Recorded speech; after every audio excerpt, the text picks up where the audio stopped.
Je le proclame donc d'emblée, dès lors que l'entrée de la France dans l'Europe de Maastricht constitue bien l'acte historique qu'a évoqué le président de la République, il serait normal, nécessaire, légitime, indispensable que la parole soit donnée au peuple.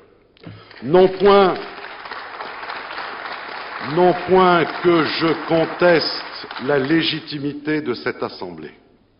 Je ne me suis pas associé au cœur de ceux qui, il y a quelques semaines, ne trouvaient pas de mots assez durs pour l'abaisser, pour réclamer sa dissolution, voire même proposer son autodissolution. Je constate d'ailleurs la contradiction dans laquelle s'enferment aujourd'hui nombre d'entre eux en se refusant à l'idée d'un référendum. Ce que je veux seulement dire, c'est que le recours à la voie parlementaire est contraire à l'esprit de notre pacte social, car ce que le peuple a fait, seul le peuple peut le défaire. C'est en outre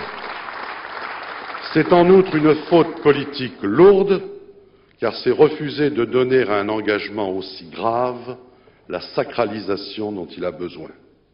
Et ne changerait rien à l'affaire la manœuvre qui consisterait ultérieurement à ne faire ratifier par le peuple que ce que le Parlement aurait déjà décidé. Non, foin d'argussie, il me faut dire avec beaucoup d'autres, au nom de beaucoup d'autres, qu'il est bien temps de saisir notre peuple de la question européenne.